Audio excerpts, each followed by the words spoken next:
This week on Your Father's Trek podcast, Will and JP are going to talk all about Picard Season 3, Episode 6. We're also going to go into some serious speculation, which we have a ton of to go through, and a whole lot more. Do not go away. We'll be right back after this really cool new intro music. Podcasting. That ritual performed by middle-aged men seeking broadcast validation in the internet age. What you are about to listen to is two longtime fans break down concepts and ideas of all Star Trek media. We will inform, we will entertain, because we are Your Father's Trek Podcast. Starring Will as the Old Man Gamer and JP as, well, JP. Talking about new episodes of Star Trek, old episodes of Star Trek comic books, Star Trek video games, Star Trek the Flamethrower, and anything else they feel like, because hey, it's their cast. So sit back, relax, have a beverage of choice. Unless you're driving, then for God's sake, pay attention to the road. Here are Will and JP talking Trek. Mr. Worf, open hailing frequency.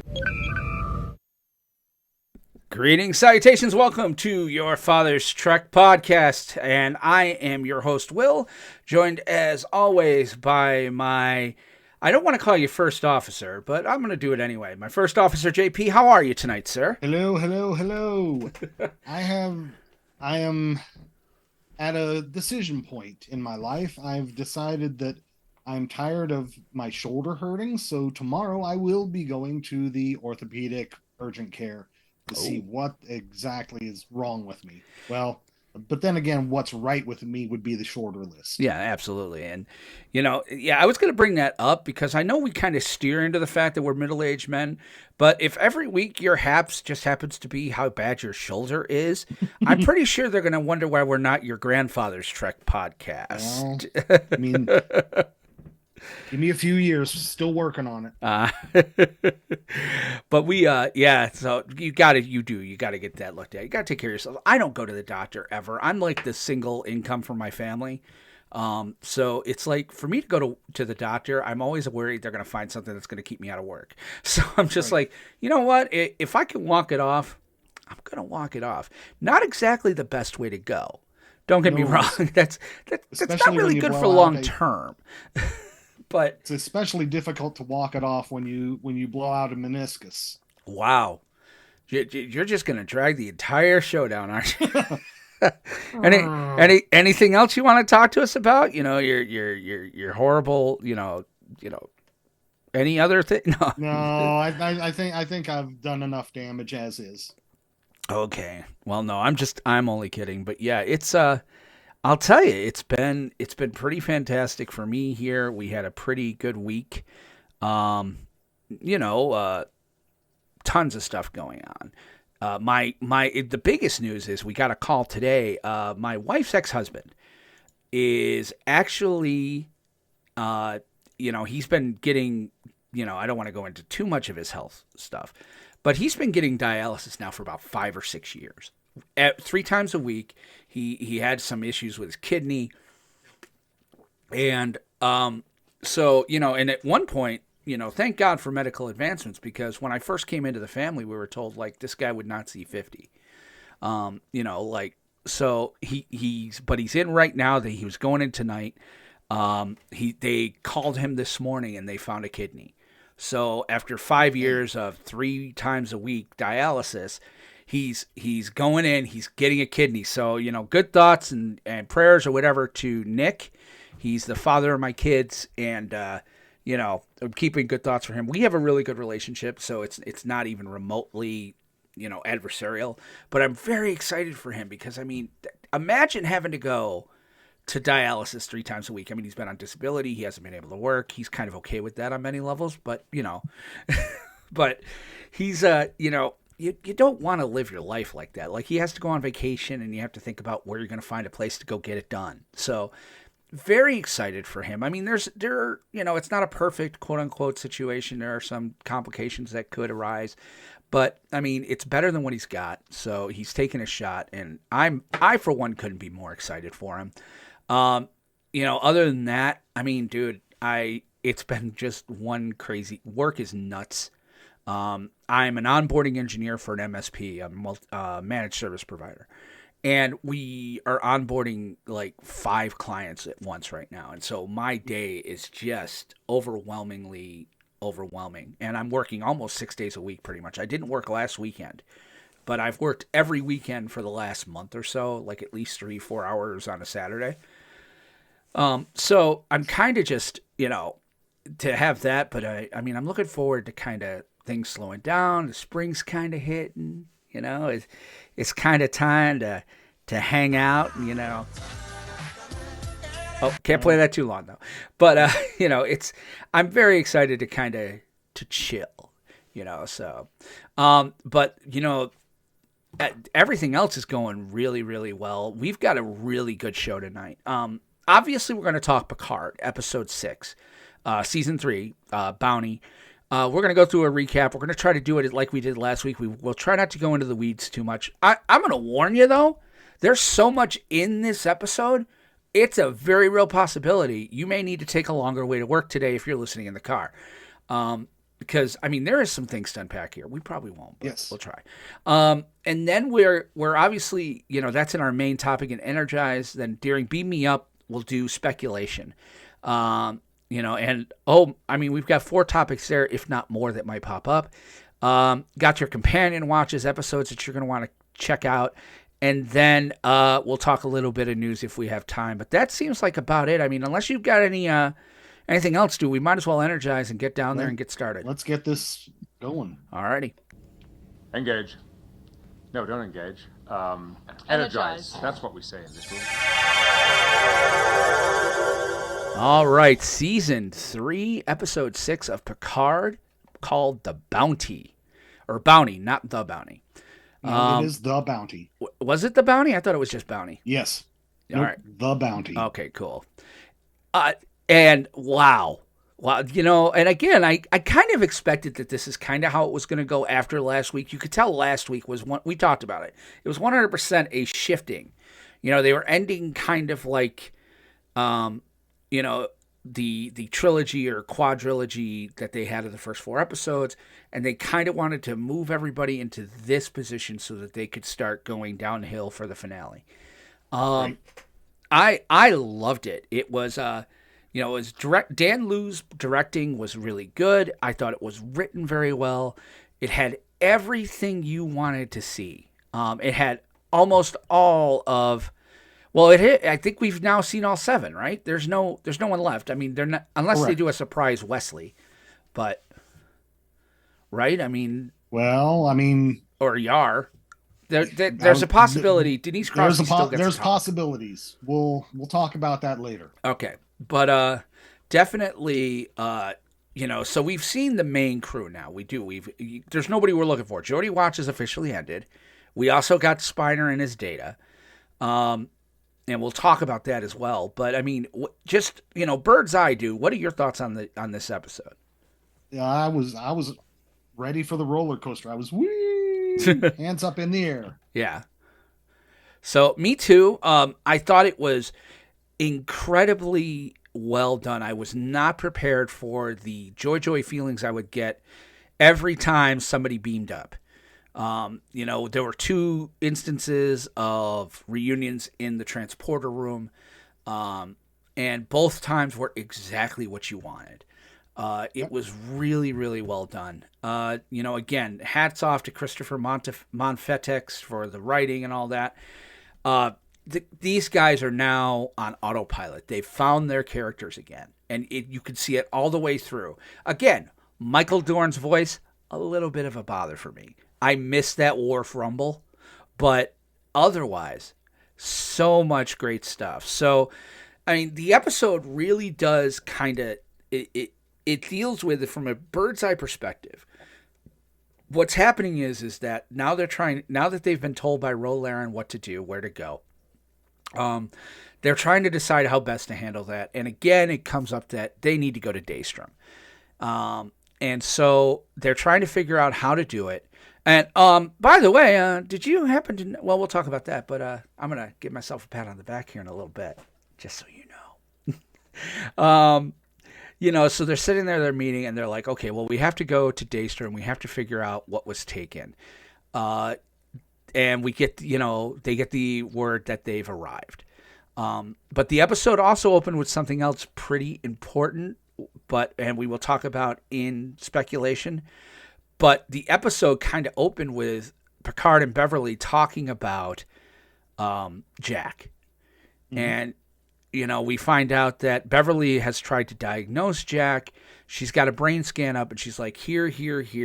He's seeing things. It's Irumodic syndrome. And which is what Picard had, which we didn't know about until the last episode of the final season. Well, that's when they introduced it. Yeah. So, and that was, how do I put this? Yeah, I got issues with that. It's the only thing where I was like, okay, nah, I'm not buying it. But they do that, and they have this really great scene with Picard and Jack in 10 Forward again, because apparently nobody wants to use the holodeck to, go skiing. They're just, right. And so they're there, and it was a pretty real and cool conversation. Picard's like, hey, I lived with it for decades, and he's like, well, how'd you beat it? And Picard's like, I didn't. And Jack reminds him, he's like, oh yeah, robot body, which again was, I think, the whole point of the conversation was Matalas again wanted to remind us Picard has a robot body, and that will come back later. I want to digress for just a second here. Jack is always in the holodeck drinking. Yes, good man. Where did he get the supply from, or is he drinking the synthahol that they always have, but he chooses never to get rid of the effects? Picard had whiskey somewhere. He's like, this is Guinan special thing. And they never talk about how you get drunk on the holodeck and how it goes away after you, like, okay, so you drink alcohol on the holodeck, and if it's, a hologram, but it has all the consistency of it, it should impact your brain the same way. But then when you leave the holodeck, does the holographic alcohol dissipate like immediately, like everything else? Which would be freaking awesome. I'd be like, man, I'm gonna get sick. Hold on a second. Hold on. Arch. All right, I'm good. Let's go. How many birthday cakes can you eat in the holodeck and not get full? Right. Those are the questions that they never talk about because, because they don't have time. Well, when they first introduced the holodeck, and I always love the idea of this, the holodeck was like, it was a bunch. They were like, it's a bunch of energy fields, and then they put images on top of it. They project an image on top of like an energy field, so it can have weight and mass, but it was like a shield, and then all of a sudden it turning into like matter and like crazy stuff here. So, I don't know. I don't care. I don't really care. He's in there drinking, and I understand why he's drinking. He apparently has gotten an explanation for what's going on. I don't think it's correct. But then, they're, like I said, they have the meeting, they decide to do the Daystrom thing, and then they get told by Seven that they've arrived. And we get our first reunion. They're in the transporter room, and all of a sudden, Worf and Rafi beam in. Frakes and Dorn still have timing. Yes. And Frakes fell right into rhythm with him. Dorn fell right into his rhythm, and everything starts triggering. I did forget a scene at the very beginning, and that was Vadic shooting off one of her, killing one of her, one of her people, because... he was basically like telling her, why are we doing this? This is stupid, blah, blah, blah. And she just kills him. I wrote this down. She yearns for four things. Yes. Silence, unity, peace, and vengeance. Yes. And again, now you hired Amanda Plummer. You're getting Amanda Plummer, but this is an Amanda Plummer I haven't seen in a long time. She she has grabbed her father's gravitas that Christopher Plummer had in the role of Kang. No, not Kang. Chang. And in Star Trek 6, she grabbed his gravitas and then amped it by 50. I mean, I at one point thought she was going to eat the throne she sits on. So, I mean, she was just, and it was great because it's exactly what you want out of a Star Trek villain. You want them to be larger than life. You want them to go Bond villain on you and start ranting and raving for no reason whatsoever. And the fact that the other changelings are kind of calling her on it was kind of fantastic. Like, yes. You know, he was basically like, you're out of control. What the hell is your problem? You know, and she shoots him. You know, it's really, really, it's she's becoming more and more interesting as the weeks go on. Yes. So back to like the reunion, you know, Rafi and Worf get there and they finish their debriefing, you know, and they decide they're going to go to Daystrom and they're going to basically, it's going to be a heist show now. We're going to do the heist thing. We're going to Daystrom. We're going to have a heist. And so they make a small Star away. Trek 11. Yeah. They make a small away team consisting of Worf, Riker, and Rafi, which we'll talk about. Now, I loved that. Yeah. Can we jump back and say who almost was a part of the team? Who? 7 was almost part of the team. Right. And there was an awkward Rafi 7 scene with Worf there. And Worf kind of calls him on it. Yeah. So, and I'm looking forward to, I'm hoping we get Worf Deanna, because we haven't seen them together since, you know, and I hope they kind of address it because they never addressed it in the movies, like that they were even remotely uncomfortable.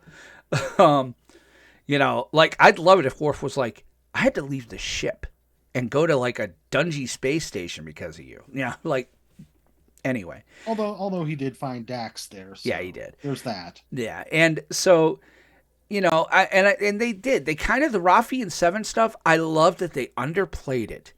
I think you said more by underplaying that whole thing than overplaying it. By having, you know, Matalas, sometimes he gets a little too expository and like, I'm going to tell instead of show.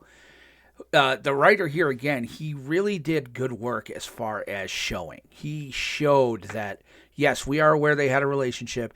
No, it is not germane to this situation. We may deal with it later. Who knows? It might be in a book. Whatever. You know, the whole thing with Worf. Worf is cracking jokes, which is just hysterical to me. Because it's not something he would normally do. I mean, he would, but he would do it in a very Klingon way. Yeah. You know, the fact he's like, I've embraced pacifism. It's like, you know, and of course he has it. We've seen him kill like 900,000 people since the start of the show. But, you know, they're going to go to Daystrom. So the 3 of them beam off, and they land in this like, you know, welcome area, and almost immediately things go sideways. You know, they get prompted for authentication. They're going to put the key in to the system. Worf puts it in, which I was like, why is Worf doing this? Like, Rafi, you are far more, like, technologically. Like, at one point, Worf looks behind him like, this one, like, this is how I'm doing it. And she's like, yes. I'm like, wasn't one of you an engineer? Why didn't you do it in the first place? I'm like, wasn't one of you an engineer at one point? Like, you know, she does. So they get it in there, and we get our first hint of what I'm going to call Will's an effing genius, because the voice that is speaking at them modulates, and then did you catch that it modulated to Data a little bit? I did. Yeah, I was like, I'm getting ready, man. I'm starting to raise my hands just a little. Like, I don't want the side churn. They may churn away, but I think I'm right. And we both had it though. Yeah. We both had it. They were sitting. Well, I thought you said you weren't sure. Like, I was like, I'm pretty sure that Data is going to be the AI. I would say 90%. I'm gonna go to the tape on this. I'm gonna find that. No, I'm just kidding. But no. So tape? Yeah, absolutely. So they are, you know, so they get through the first huddle, and almost immediately on the outside of the ship, 3 Starfleet vessels warp in. Earlier, we had seen them trying to chase them. The Titan had been dropping buoys to kind of fool them. But here they are at Daystrom. They've been there for a little bit, and all of a sudden, 3 very cool and not the same class as the 20,000 they used for the end of season 1. We see 3 very distinct classes of starship warp in. And basically, the Titan has to leave. They have this new tracking laser. They have this new tracking phaser where if they hit us, they'll follow us anywhere we go.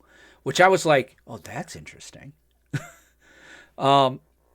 So they have to warp away, leaving the away team on the station. So they warp away. Our away team comes out, and this is where we get our first evidence of incredible fan service by the writers and production staff. Oh, yes. The Daystrom Very Institute, the Daystrom, whatever they're calling it. Station. Daystrom Station is full of nothing but like nods and things to former stuff. Like at one point, I mean, they're walking through there, and there is one thing in there that I didn't recognize, and then I did on the second watch. They are walking through, and they're seeing various trinkets and things from past Star Trek episodes and movies. The biggest one that I loved was the mock-up, or the what do they call it? The Genesis device 2.0.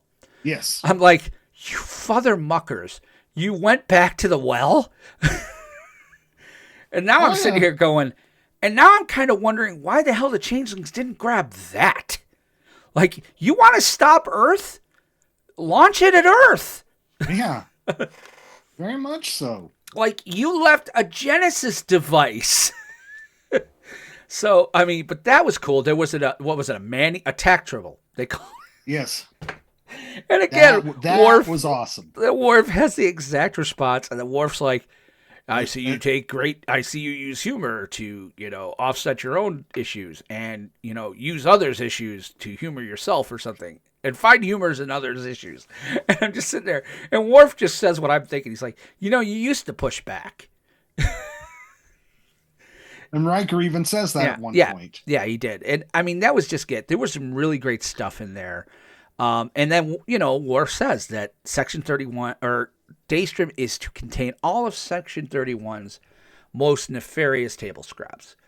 That all this stuff in here is that. Now, we'll talk again in speculation about one of the things, because it could very well be who we're dealing with or who we're going to see before the end. I'm not sure if you caught it, but there was an Easter egg there that I think is going to be important. Either that, or it is just a really cool kind of nod. Anyway, so they go through there. They're getting through, and we see the AI identifies Riker, pulls up an old picture of him from like Nemesis days, and then, it's like, it's going to deploy, I forget what it says, but basically, like, it's going to stop him. And so the AI immediately makes a crow. And that's the first time we start to get the idea that maybe something's up here. The crow shows up, he's like, a holographic crow? What the hell? What is this? What's scary about that? What's scary about that?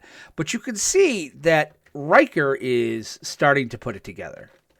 Like even there. And then we start hearing music. And Riker, who is an accomplished musician, but I'm going to tell you right now, and I'm glad he did that, because I was able to kind of start piecing the melody together too, because I'm a musician. But right. It takes I've never known Riker to have perfect pitch. Yeah, no, he did. He definitely did not. Yeah, well, no, meaning just perfect pitch is not like that you're always perfect, but perfect pitch is one of those things where you can hear a tone and go, oh, that's a C flat. Oh, that's a G major. That's actually a very hard thing to learn. Yes. It's actually, there's some thought in music circles that, it's not a learned thing. It's actually more of a talent. It's actually something you're innately born with. If you have perfect pitch, you can learn to almost have it. But, Riker he's naming notes, which I'm like, okay, you know what? I'm going to let it go because you're in Starfleet. You became a captain. You're somewhat intelligent. You might have a lot of talents. You're obviously musically gifted in some regards as far as the trombone goes. Okay, I'll let it go. But he starts naming the notes, and then we get the AI identifies Worf again. And all of a sudden, they play a couple of notes, and then a hologram shows up, and we get Daniel Davis as Professor Moriarty. That was cool. Boom. I loved seeing him.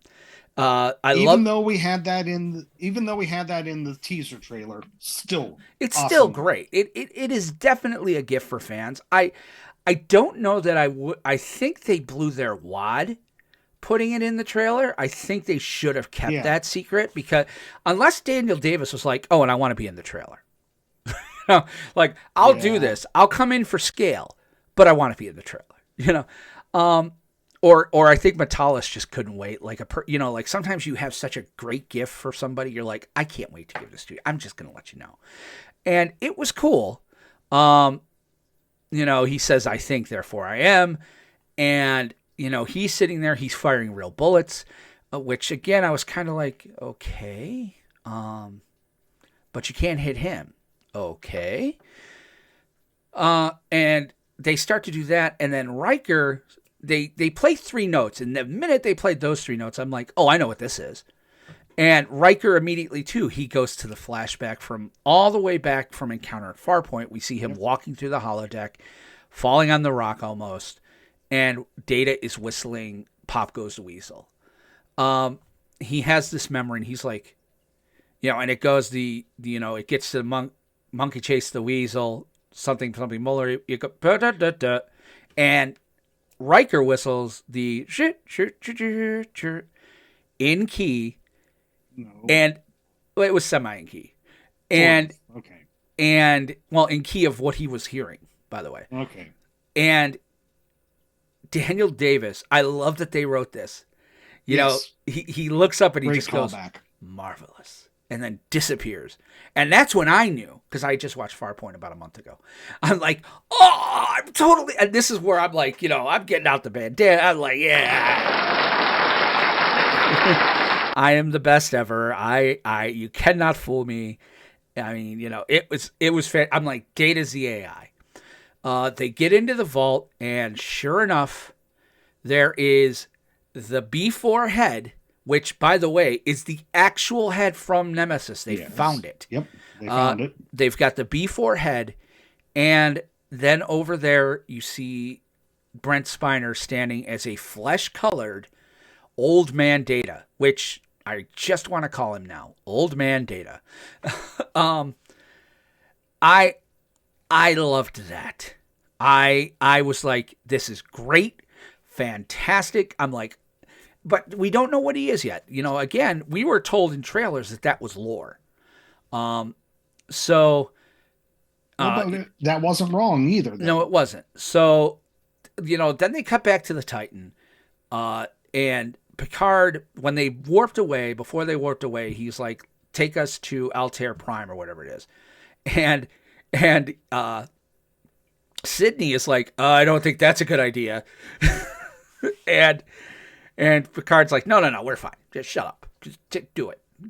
And so they fly there, and they take us to and Altair Prime or whatever it is has the Fleet Museum. And this is the second part of incredible fan service. And again, don't care. That's why I'm watching the show. They show up, and sure enough, the person in charge of the Fleet Museum is Commodore Jodie LaForge. Which, again, at first I thought Sydney was telling us this because, I'm thinking about LaForge's times. Every time we've seen LaForge, quote unquote, in the future, other than All Good Things, like that episode of Voyager where Harry Kim was sent back, to before Voyager left, and he's trying to get back to Voyager. They send LaForge's ship after him, and LaForge is a by the book captain. And so I'm sitting there going, Sydney's like, he ain't gonna go for all this, like, us being outlaws thing. Daddy gonna have some problems. And it wasn't really that at all. I was kind of glad they did it the way they did it, actually. Yeah. So, they get them they go to the Fleet Museum, they reach out to Geordi, and we get our second transporter room. And again, it's Crusher, it's Picard. It's no Riker, but it's Crusher and Picard.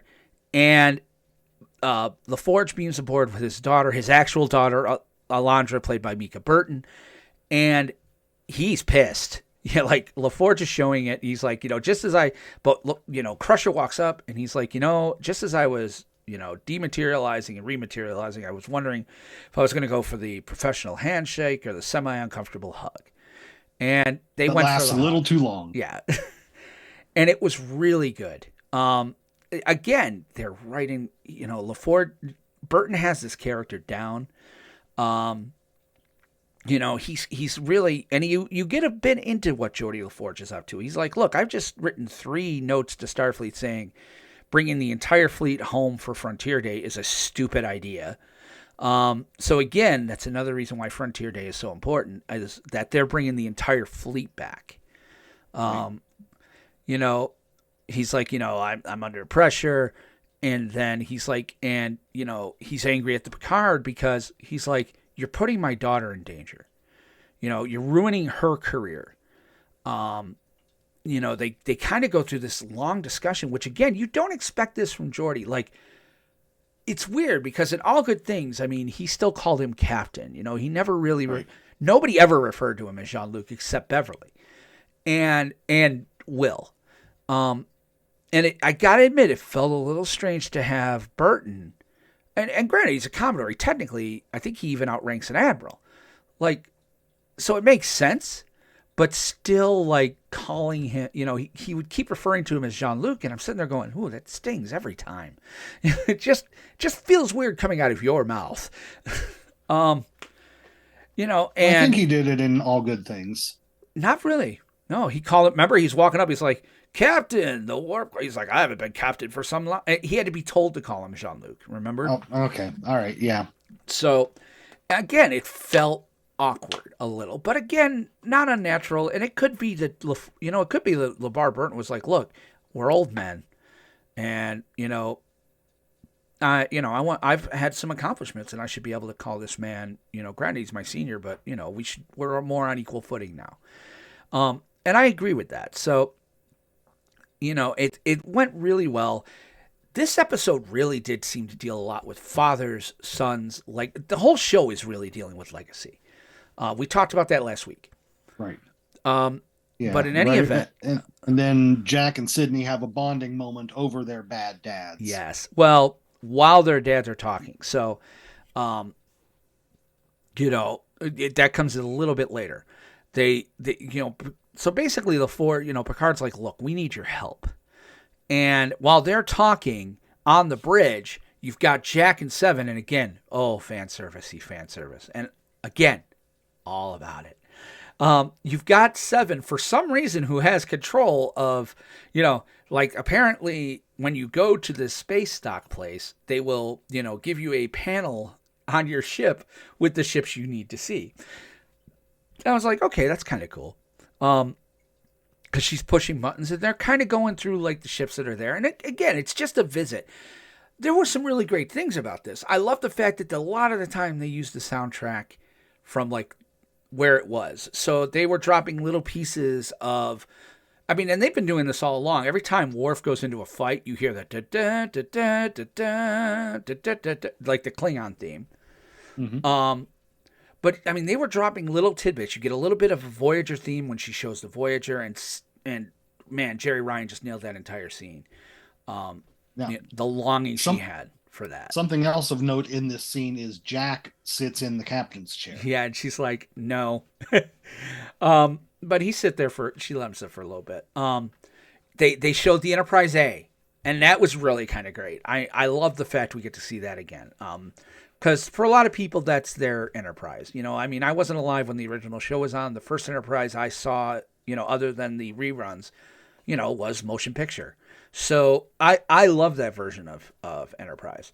They showed Voyager, they showed the Defiant, they showed the original, like, I forget which ship it was. It wasn't the Yorktown. It was the four I wrote down were the Defiant. They showed the Defiant, the New Jersey, that was the it, the New Enterprise Jersey. A, and the Voyager. Yeah. Right, but they also, so they're showing that. But I love the fact that they showed the New Jersey as an original constellation, and it does not look like Strange New Worlds Enterprise. I'm like, it actually looked old school. I'm like, all right, well done, because they could have done that. I'm glad they didn't, because there is something to the sleek lines of the original. Anyway, and then we get really what this whole scene was about. They then cut to a Klingon bird of prey. And he goes, well, why a Klingon bird of prey here? She's like, that's the HMS Bounty. She's like, it was recovered from the bottom of the San Francisco Bay. He's like, oh, the whales thing, which I thought was hysterical. Great way to refer to it. And she's like, yes, but they had a hard time finding it. It took them a long time to recover. He's like, why? Because the cloaking device kicked in when they went underwater. So that gets Jack thinking. Meanwhile, Geordi is just letting Picard down in every possible way. He's like, look, I can't help you. There's nothing I can do. I'm not going to give you one of these ships. And he also gives them a little tidbit. He says, oh, by the way, he's like, I can't just give you a transponder, because the minute you come within any sort of Starfleet vessel, he's like, and I fought against this as well, the computers talk to each other. And it will identify you automatically anyway, which then they're like, oh, that's how they found us. But then that statement nullifies the opening sequence of this episode. In a way, yes. They mentioned that it's distance related. So you can do transponder by a very far distance, but the closer you get, that's when you'll know it's not there. So, they were hitting, Daystrom is pretty much in close to Starfleet Central, like there's always ships on patrol around there. So it makes sense to me that if you warp into Daystrom and you have a Starfleet main computer, it's gonna be close enough to hit the others. That made sense to me. I can get behind that. Okay. So they're like, oh, well, that's not gonna work. And Geordi's pretty much like, I can't help you. And he's making good points. He's like, look, my kids, I can't help you without risking their lives. And I'm not willing to do that. And that is so Geordi LaForge, I don't know what to do about it. Like, I loved that.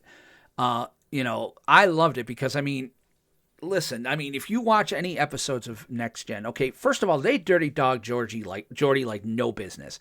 Like, they constantly put him through the emotional ringer.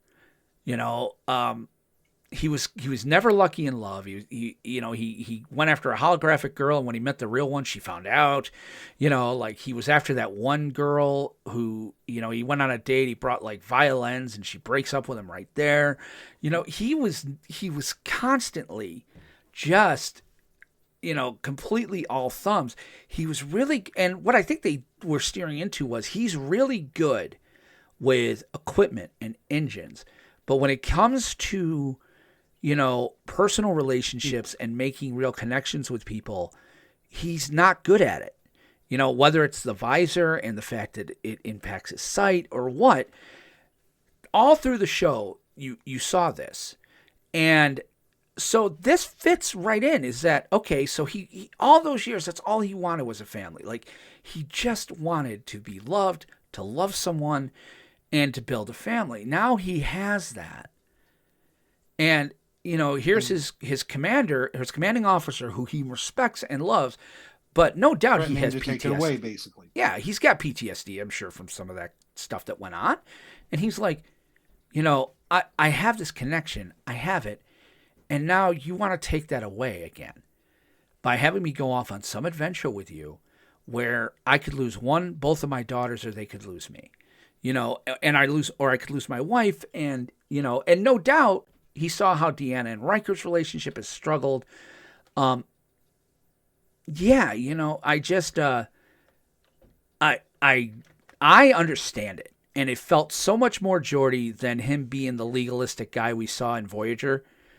You know, it just felt so much more like him. So I was all about it. I thought it was good. What did you think? Yeah, he definitely hit all the right notes for, you know, the middle-aged dad protecting the family. It was very much on point, Right. you know. And you know, think about this too. Like my idea as well is I think that's also why he was always friends with Data. Like Data was kind of another piece of equipment. Yeah. You know, and it just makes sense. I felt it was really, really good. You know, to finish off this thing so we can kind of get into stuff. So they finish it off. Basically, Jack steals the cloaking device. They put it on the ship. It almost blows everything up. Geordi gets involved. His daughter, before that, basically, he tried to get his daughter off the ship. And his daughter's like, no, I'm doing what you did years ago. This is my time. This is my family. I'm going to fight with them. And you're Like just going you to taught me to do. You taught me to do this. And then, so that's when Jack and Sydney and Alondra hatch the idea to go get the cloaking device. And he's like, so how do you feel about some minor larceny? They put it in play. Geordi gets it working. He's going to stay. They're going to work. They're going to take the Titan back to Daystrom to get the away team. So they basically do that. They start heading back. Meanwhile, on the Daystrom, we find a hologram from Elton Soon. I think that was his name. Yes. Elton, yeah. Elton Soon comes on and he starts talking about he starts going through what happened, and he's basically saying, I wanted to make another golem, but not for me, to basically finish my grandfather's work or my father's work. And basically he's saying he wants to build this golem to put in he's like, and in it I put lore, B4, Lal, and mostly Data. And he's like hoping that they will kind of merge into some sort of super thing. He's like, I've given it the gift of aging. It's not going to be such an android. And that's kind of cool. Like, so it explains why Brent Spiner looks like, you know, he's in his 60s, because, you know, he's in the 60s. Exactly. and everything like that. So then they realized that because Data, you know, before Lal was Lore was the AI, they're like, the manifest isn't going to be in the computer. This is the manifest. Yeah. We need this.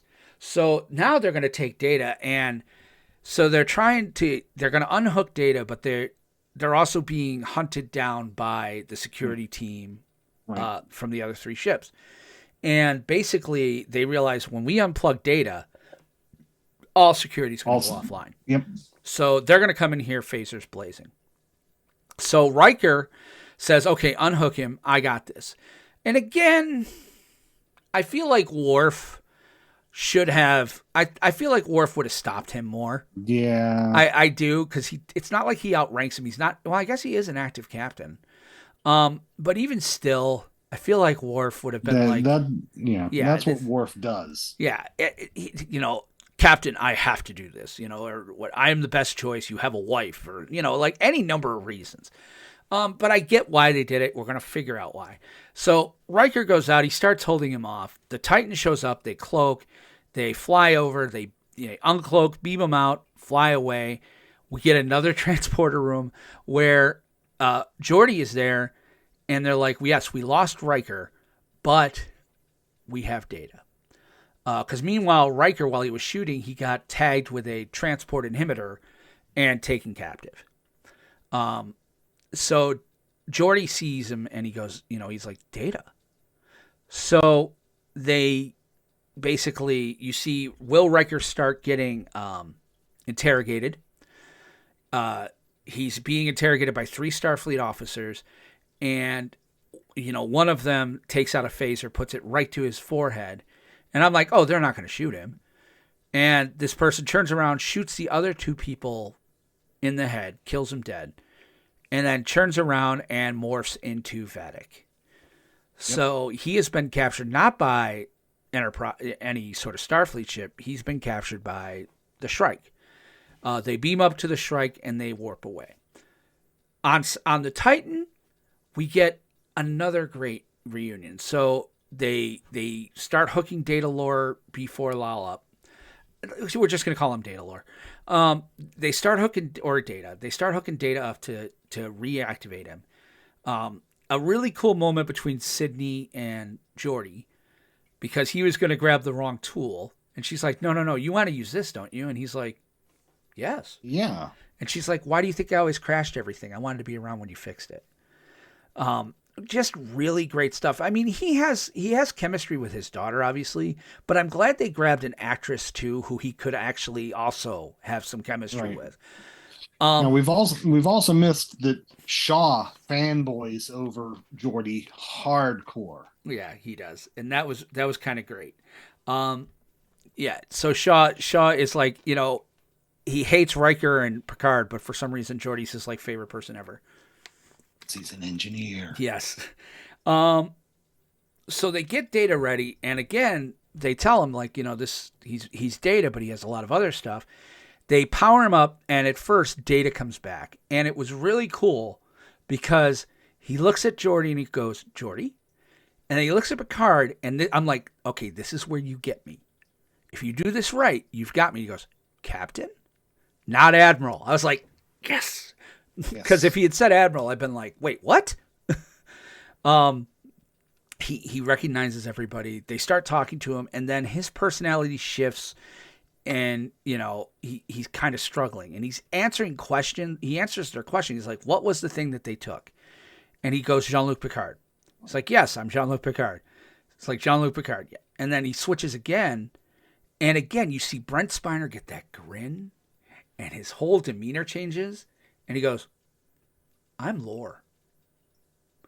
And then you see him kind of shift again, and he goes, "I'm B4." In that simple voice he had in Nemesis. Mm-hmm. And then Data comes back up. They talk to him a little bit. Data exhibits something we've never seen. Apparently, he got an R2-D2 upgrade, and shows a hologram of what it was they stole. And as the image refines itself, it's like it's a human. And we look at it, and it's not just a human. And then he keeps saying, "Jean-Luc Picard. Jean-Luc Picard. Jean-Luc Picard." It is Picard's human body. And that is what they stole from Daystrom. And that's where that kind of leaves. And then the episode ends with they show Riker on the Shrike, and Vadic's carrying him. He's like, "Listen, do you think I'm going to give up 35 years of loyalty over nothing, over my own safety or whatever?" And she's like, "No, not yours." And they open a cell, and sure enough, in the cell, Marina Sirtis playing Deanna Troi. We have them all. They're all on the board. And that's where the episode ends. So there's a lot to unpack there. But yeah, there were a few things I want to kind of talk about. We could talk about a little bit in speculation. I love the fact they brought Data Lore back in this whole thing. This is such a great way to bring Data back. I wish they had done it in season 1. I wish this is how they'd done it. Stuff like that. Let's kind of talk. Let's talk a little bit. Let's do this. Let's pay some bills. All right. So we're gonna beam up after this. We'll pay some bills here, and then we'll come back and really get into speculation. So don't go away. We'll be right back. When toxic culture has you down. When you're just looking to laugh and have fun. Kick back and enjoy watching a video game. Or just make some new friends. It's time to visit the Geek to Geek Media Network, a community of podcasters, streamers, and bloggers. Well, more of a family than a community. All dedicated to geeking out about the things we love. Things like video games, Star Wars, comics, movies, K-pop, Disney Plus, Keanu Reeves, new, or whatever our community decides is the next best thing. That's right. We have a great online community on Slack and Discord where we chat about our weekly geekery with listeners and viewers. And each other. Yep, and each other in real time, and we can't wait for you to join us. So come check us out at geek2geekmedia.com. And escape toxic fandom for something much more... Keanu? Yes, Keanu. Scotty, beam me up. Okay, beam me up. So let's do some speculating here. Because there's a lot. There was, like I said, again, I'm sorry that this recap went a little long, but I don't know anything we could have missed. Like, it all had something. I mean, right. What did you think of the episode? I feel like I kind of rolled through that. Yeah, no, like I said, it's a roller coaster ride, and I was out there screaming my fool head off. I really, really, really enjoyed a lot of this episode. I hope it's this episode is kind of rare in that regard, I guess. Like, I am good with this episode being all this fan service type stuff. I really am. On a lot of levels. I'd like that. I will become, I think, slightly annoyed if this turns into entire fan service for the rest of the season. I think you bought a lot of fan service today. With this, I think you earned that. And now let's get back to the story. Yeah. Don't drop it in every time. We do not need, in the background to see a Millennium Falcon fly by or whatever. I'm cool with that. They mentioned Starbucks somewhere in the episode. Yeah. No, I think that was on Ready Room, wasn't it? I thought it was in the episode. No. Maybe one of the security officers. Something like that. So let's speculate a little bit. So, all right. So Picard's corpse. What do they want with it? Why is Picard's corpse more important than the portal weapon? The only thing I can come up with is it has something to do with the final effects of the Irumodic syndrome. Yeah. That's the only thing I can come up with. That was kind of what I thought too. I think the Irumodic syndrome is if it's not, like, they spent a lot of time data dumping that today. That was a lot of exposition dumping on Irumodic syndrome. So there has to be a reason, because even when Picard was dying of it in season 1, we didn't get that much. So there is a reason it is there. I'm actually more of a mind that I can't help feeling that either the Irumodic syndrome is going to be playing a big role, but I'm more than ever, and again, I'm laying this down again, I'm doubling my bet. I do think that Jack Crusher is a hybrid. I think Jack Crusher is a hybrid between Picard and a faux Beverly. I think Beverly is a changeling. I think that she's been taken years ago, much like we saw with Martok. He was gone for, like, as I understand it, years. Yes. In DS9. So Beverly took his place because they started after Dominion War. They got themselves onto the flagship of the Federation. And because she was head of Starfleet Medical at that time. Right. So she's there. They never intended for crossbreeding. Her and Picard have a liaison, and she finds herself pregnant. This would be rare for a changeling, and maybe they think that the Irumodic syndrome is what allows this. I don't know. The only other thing I could think about is that I think they mentioned it in season 1. I know they mentioned it in Best of Both Worlds, that they couldn't take everything Borg out of Picard. Like, there were parts of him that were still, that had Borg implants and stuff. And maybe they think that is how. But I am saying this Irumodic syndrome, and that's the reason for his hallucinations. If that's the truth, that is shitty writing. That is, we're going to do hallucinations. No, we're not. And let's call it Irumodic syndrome. We wrote ourselves into a corner. Whew, we got out of that one. I think he is much more important than just. I think he's a hybrid, and I think they need him to perpetuate the species, so to speak, or whatever. She says things like, in the beginning she was screaming about justice, unity, peace, hope.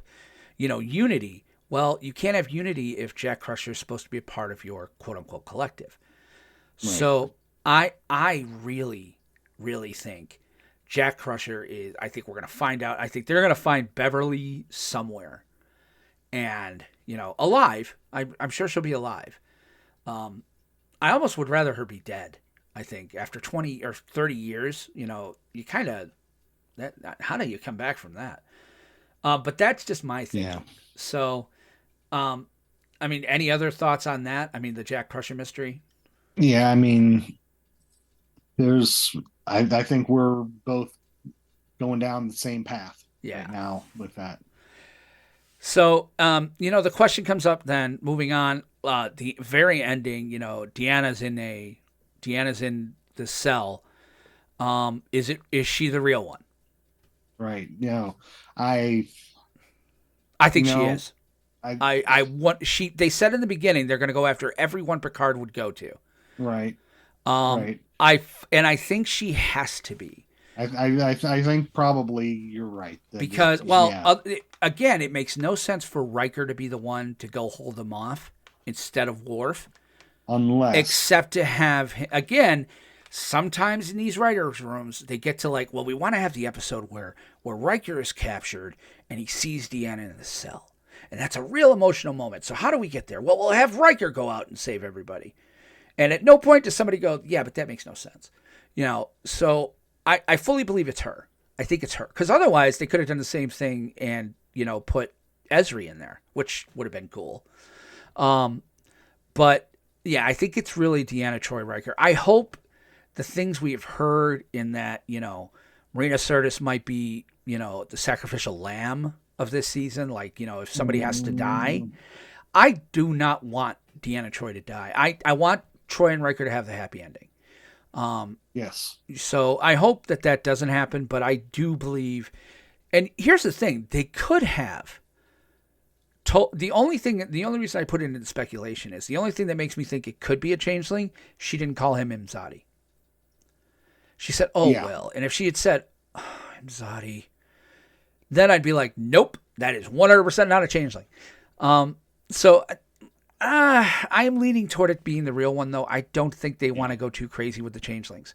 And there's no reason to really, because it'd be easy enough, to find her. Well, so. If it is a changeling, at some point they have to go find the real Deanna.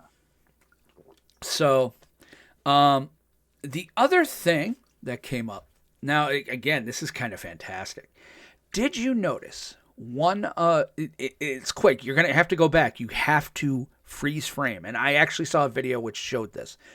If you freeze frame when they're walking through Section 31 area, there is a room that just has a window on it, and it shows the skull, it shows a body, like a coffin with human remains in it. Did you see you didn't see the name on those human remains? No, I did not see the name. James T. Kirk. Oh, jeez. So now because of course James Kirk is gonna have the Lenin statue and casket. Well, you know what? If they put him there, because they're saying Daystrom is there are certain captains, there are certain people that we don't want to let anyone grave rob or deface their grave. I could see, because they had to probably go and grab the Enterprise DE off of Narinda 3. That I could see them, grabbing Kirk's body out of the cairn that they put him in.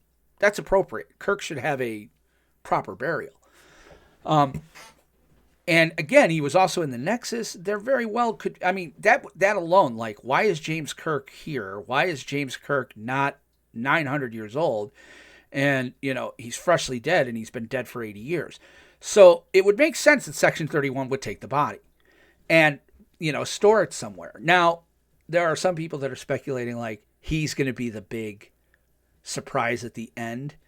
Is that, they're looking to try and find ways to clone, and we're going to see an old Will Shatner come out of mothballs at the end of this whole thing, like, and I'm Captain Kirk, and again, here for it.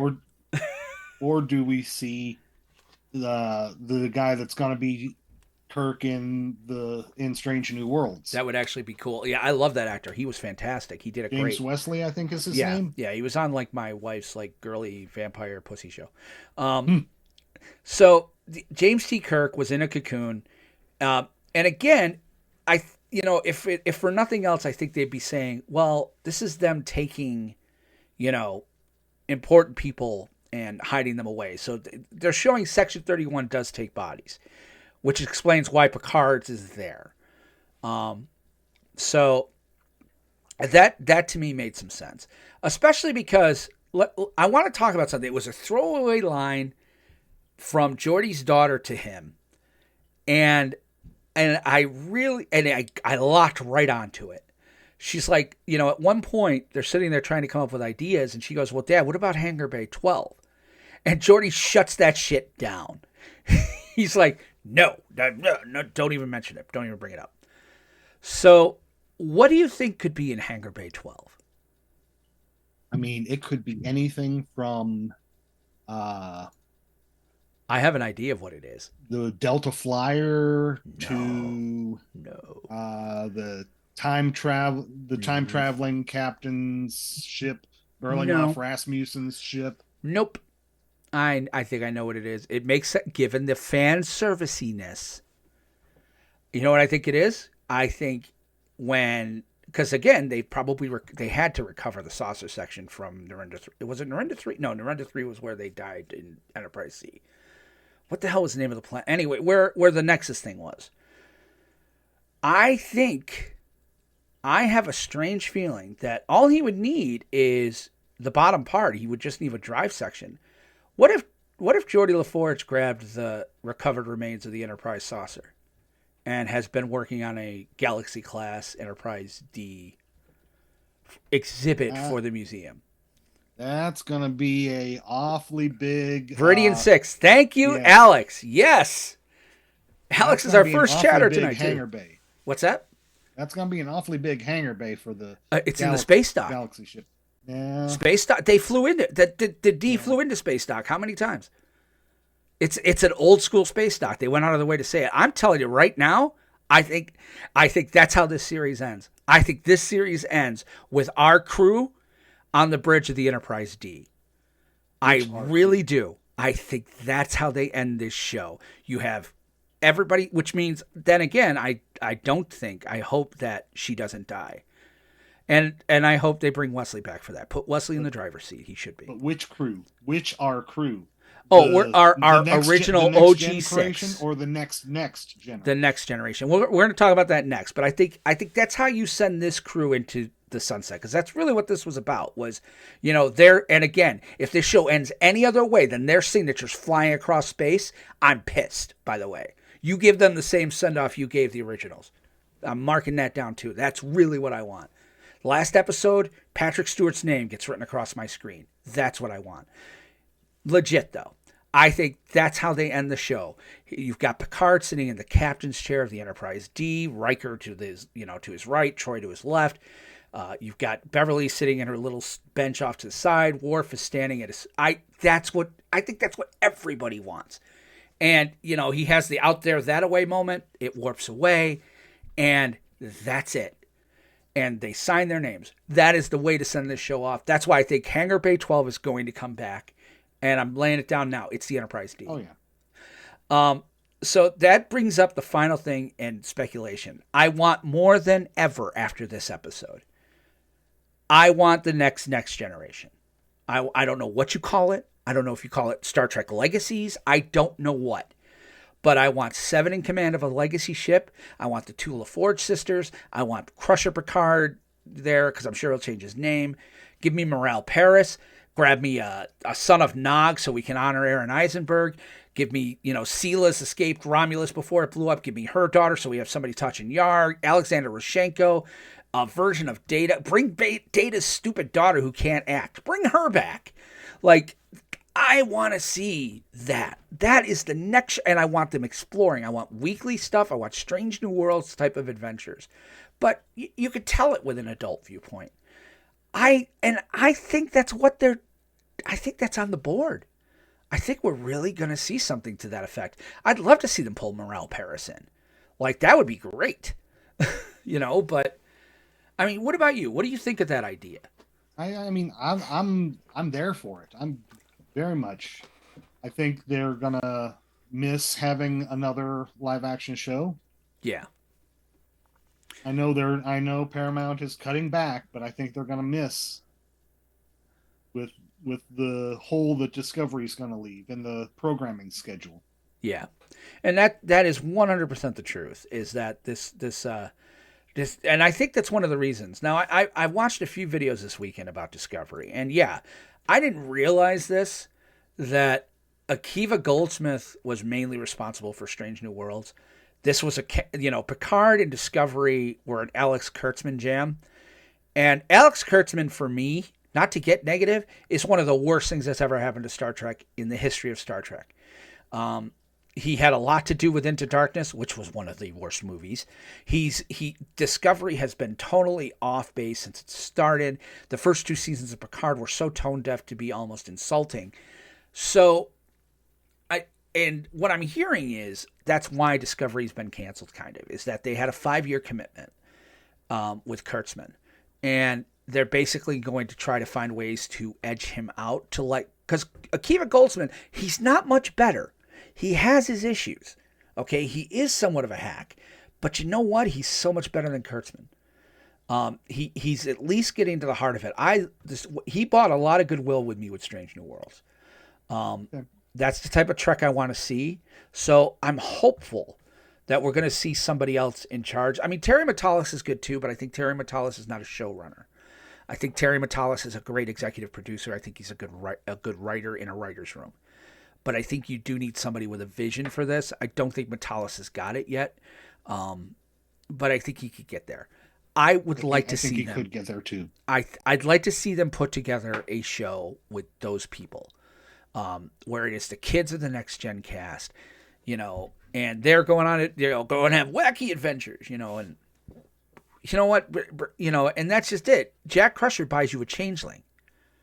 Even if he's not Crusher's daughter, Beverly's, quote unquote, Beverly's son, it buys you a changeling. Like, you get a certain thing. Sela buys you a Romulan, which I think the next Star Trek show should have a Romulan crew member. We've always done that. They did it with DS9. You had a Ferengi, with Worf as a Klingon. We've always had that. I think you need that. So that's my hope. So let's kind of pivot off speculation, unless there's anything else you want to speculate on. There's one thing I just want to mention real quick. Sure. The name that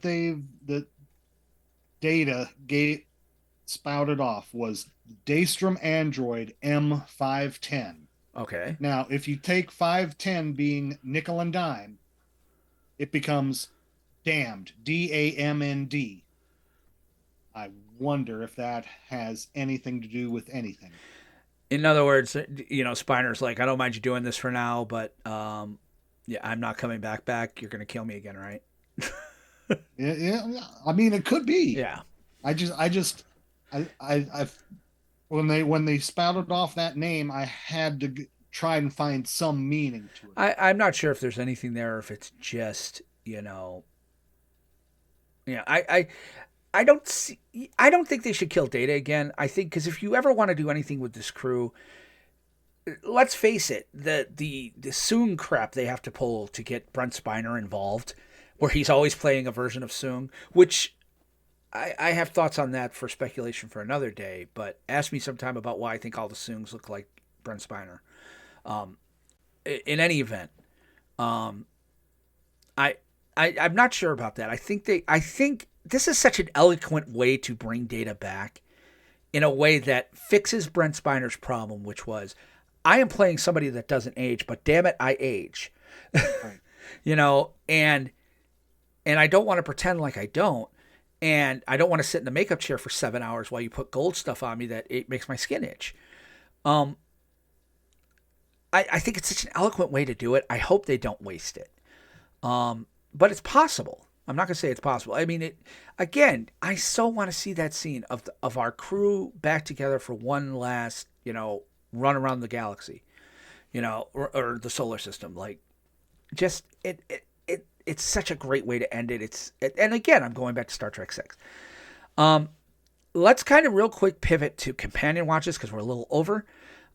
So yeah, there are a few we have to bring up. The first one being, obviously, you brought it up. Why don't you share the companion watches? Well, for those that may not be as up on their data, you want to watch season 3, episode 16 of TNG. Episode is called The Offspring. It's where Data actually creates Lal, a daughter, and needless to say, she dies by the end of the episode. Spoiler alert, right? For something 30 years ago, but it really plays into the theme of creating, creating new life, and moving on. Well, and at the end of it, it makes sense because he's always said, and they never brought it up again until now. At the end of that, he's like, Lal has been deactivated. Her positronic matrix couldn't handle it. They're like, we're sorry for your loss. He's like, oh no, there's no loss. She's here. I downloaded her into me. I downloaded all of her memories and her consciousness into my positronic matrix. She's always with me now. So I thought that was fantastic. And the fact that they brought her up, that Alton Soong brought her up, was really, really... Now, that showed Matalas actually did some homework. He must have watched that episode. I imagine Brent Spiner was like, watch these episodes. Yeah.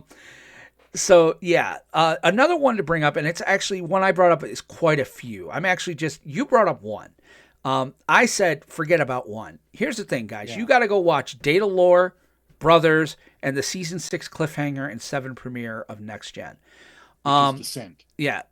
Basically, Data Lore was in season 1. Brothers was in season 3, right near The Offspring, actually, if I'm not mistaken. And then they all introduce lore. Data Lore introduces where lore comes from. It brings him up as basically an evil Data, which was a really great concept, and I thought they handled that so well.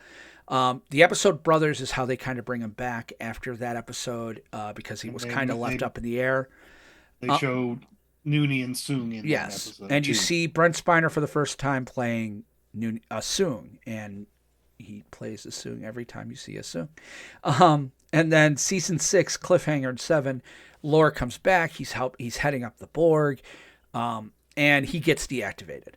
Though you really should follow all of those to kind of understand where we are going forward, because I think Lore. Listen, they show a lot of the images for next week show Brent Spiner in the brig. So they're going to lock him up because it's Lore. They have to. So I think we're going to be dealing with Lore. That is definitely something you want to watch. I'm going to mention this, not because you should watch it, because, God, you should not watch it. Oh, God, I hated this episode so much. I never watch it on a rewatch. I skip it every time. Phantasm, Season 7, Episode 6. Written by Brandon Braga. That should have told me everything I needed to know. Yep. And it's basically Data has dreams. Don't get me wrong. This is the meme where we see Picard answering Data's phone in his chest. That's where we get this meme. I'm right? That's the same episode. I believe so, maybe. Yeah, it's all wacky shit. Basically, Data starts giving. Yeah. We hears a rotary telephone, and Picard opens his chest to answer it. And it's an Asimov dude. Android's dream of sheep type thing. Yeah, and I get what they were going for, but I hated this episode so much. I still do. But it's where the crows come in, if I'm not mistaken. I think you're right, yeah. So, I mean, that's why I have to bring it up. Because another good Data Family episode, Season 7 Inheritance, where we meet his mother. Yes! I didn't even think of that. Thank you, Alex. Yeah, that you are not wrong on that. Yeah, I've got to find out if the crows are in here. It doesn't say of the crow, but I really think this is where we saw the dream of the crows. But I knew it was important. But again, I can't pull it back with any clarity because, again, I think I've seen this episode literally twice in my life. Once when it first aired, and I think I fell into it one day while I was sleeping and woke up and it was on. I'm like, The crows are from season 6, 2-parter Birthright. That's right. Thank you. Thank you, Alex. Okay. So why do I have to bring this up then? Damn it. I hate bringing this episode up because I felt like a bad content creator today. I was like, I should watch that episode. I can't watch that episode. So I need to watch that episode. Yeah. No, I don't. All right. So the crows are from season 6, 2-parter Birthright. Okay. So definitely check those out. Alex, man, coming in clutch on us. You want a job? But definitely really enjoyed that. So that's kind of the companion watches. I mean, there's a few Geordi episodes I thought about including. Listen, go look up any episode with Geordi talking to a girl. You'll understand my point about him really valuing his family.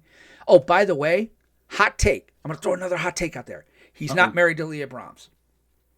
No, he's not. You know who I hope he's married to? And they used her. They used her for Lower Decks. Give me Gomez, baby. He went back to Gomez. Wow. I am shipping Geordi Gomez, man. This is it. I'm putting that down. I want Gomez. I want Geordi's wife to be Gomez. That's what I want. They said in the ready room in the last couple minutes of the episode that the next week there's going to be another cameo. I think that if they even told us who the actor was that was going to be Will Wheaton's guest on the ready room, it'd spoil everything. Right. So who is it? Could it be Gomez? I think he said he. I don't think he said he. I think he just mentioned guest. I'm thinking. Could it be Denise? It could be Gomez, or it could be Crosby. I think it's going to be Crosby. If they're going to bring Sela in, it would be now, because Worf's going to go and try to get to the chain. If it's not that, I've got two other possibilities: Nana Visitor, or Avery Brooks. I don't think they're going to do Brooks. I don't think Brooks would come and be a guest. I don't think Brooks would come and be a guest on Picard. I think if Brooks was going to do it, he'd want to be. And here's the thing, and nothing against the man politically or whatever. I think he's still a fantastic person, but as I understand, he went off the reservation a long time ago. So for them to work with him, he has some pretty high demands. I hear he's very hard to work with now. I've heard that also. So I would now Nana Visitor will show up for anything. She had one episode of Battlestar Galactica where she freaking owned it. I'm like, God, why are you dying? I still think it's going to be Crosby. I think this is where you bring her in. I think you have Worf. If it's not that, it could be Nana Visitor because Worf is going to go get the only other person who knows changelings. Yeah. And he's like, I need Kira Nerys to help me infiltrate this changeling thing. It could be her. I kind of am hoping for Crosby. I know it's Sela and it's not Yar. But I would love, or even better, Sela lied about her mother dying and she was captured on Romulus all those years. And then they're like, oh, if we had only known, luckily we got you off before the planet exploded. No, they'd have found her when the planet exploded, But I think it's probably more likely Nana Visitor. I think and that would make sense because because Worf's the one going after Riker, so Worf pulling in somebody from DS9 would make sense. Almini? Chief O'Brien? O'Brien. That's a possibility too. I don't see what O'Brien would bring to the table though. Although put Molly on that ship of legacy characters. Put Molly on that ship too. I want my Molly. Either that or even Bashir. I could see Bashir. Alexander Siddig will do it. The more I think about it, you might be right. I was originally leaning towards Denise Crosby. But I'm now going to kind of... Because he's like... Denise Crosby wouldn't really give away what's going to happen. Nana Visitor would. Yeah. You know, like Worf going at why, you know, if he's like, we're going to have Nana Visitor on next week, it's like, okay, so Worf's going to get Kira off DS9. Okay. But at the same time, it being Denise Crosby would play up all the past press where she said she was going to be on it, and then Matalas said, "No, you're not." I And think that if could have been they're a wink, wink moment. Yeah, and again, I'm all for these little nods and stuff. Don't go crazy. Like, okay, you had Ro last week. You had, you know, please, I do not want another legacy character dropping in. Like, tell me a story. I have my next gen crew now. Get them out, get Troy and Riker out of where they're at. And that's just it too. You can't keep them separate that much longer. You have bought some goodwill, but we need the 7 of them together soon. All right, you absolutely require it for this to really feel good, and it's going to happen. They're all going to go together to Frontier Day. I mean, I think it makes more sense that he's going to go get Kira. Kira's going to help him. I mean, don't get me wrong. There are some questions I have, like why did they beam onto the ship? You know, why did they beam onto the Titan? So what the hell happened to the Cerritos? And then if the Cerritos is then in the docking bay, why did you beam on? Like, where, and now Worf's gonna leave. Is he going on the Cerritos? Where the hell was the Cerritos? Right. But in any event, that's kind of it. So that's kind of what we're talking about tonight. That's gonna kind of do it for us. We've only got one more big news. Strange New World Season 3 is beginning to film in May. I love that. There was some thought that Season 2 might be it, given this whole Paramount Plus is making a bunch of cuts. But no, Season 3, I think they know what they've got. I think they know that Strange New Worlds is where they need to take it. And I think we're going to see, moving away from this mystery box type of format where you have one large mystery and everything's so serialized, to much more of an exploration, Planet of the Week, but tell a through story through the season, which Strange New Worlds seemed to balance really well, and DS9 did for 6 seasons. Very much so. So that's awesome. We had some birthdays and stuff. We'll get them when we have time if we do. But I don't know about you. We're at an hour and 22, so let's I think we should close our hailing frequencies and get on out of here. What do you think? Let's go do it. All right, let's hit it. Hailing frequencies closed, sir. Okay, well, as we warp out of this sector, we want to remind you that where you can find us online. First, you can download the show on most podcatchers, Google, Apple, etc. I haven't gotten it on all of them yet. I'm working on that. Or just go to podcast.yourfatherstrekpodcast.com, and you can find our show there. Likewise, if you have an Apple iPhone or use iTunes, you could really help the show out a great deal by just going there and leaving us a 5-star review in Apple iTunes. It really, really will help. We're a new show. There's nothing that brings, that brings more eyes to the show than that. Leaving those reviews really helps us get ourselves noticed by the Apple algorithms. So please go there and leave a 5-star review. If you don't like the show, dear God, don't go and review it. As a new show, this, like I said, it does a lot. So the link for that, if you don't have an iPhone, you can use your computer. You'll have to download iTunes, but the link for that is on our Anchor page. So again, podcast.yourfatherstrekpodcast.com. And you can also like our YouTube channel and subscribe at youtube.com/@yourfatherstrekpodcast and follow our Facebook at facebook.com/yourfatherstrekcast. Yeah, we still can't change that yet. We have a website that's actually coming up. I'm doing a little bit of stuff here and there. I'm trying to make it more usable. I'm using a free GoDaddy page, so, there's only so much I can put there. Yourfatherstrekpodcast.com. Go check it out. And if you want some great gaming content for Marvel Snap, occasionally Minecraft and other stuff, hey, I would love it if you wanted to give me some eyes over at my Twitch, Old Man Gamer NY. I'm there on Twitch and YouTube. Just look up Old Man Gamer NY. I'll be probably doing some Marvel Snap content this weekend. And if you'd like to write us, you can send an email to will@yourfatherstrekpodcast.com or email me at jp@yourfatherstrekpodcast.com. or you could just leave a comment in our live chat. Absolutely. Well, that's going to do it for us this week. We're going to be back next time, and JP and I will be talking about Episode 7, as well as any other great Star Trek news that comes up.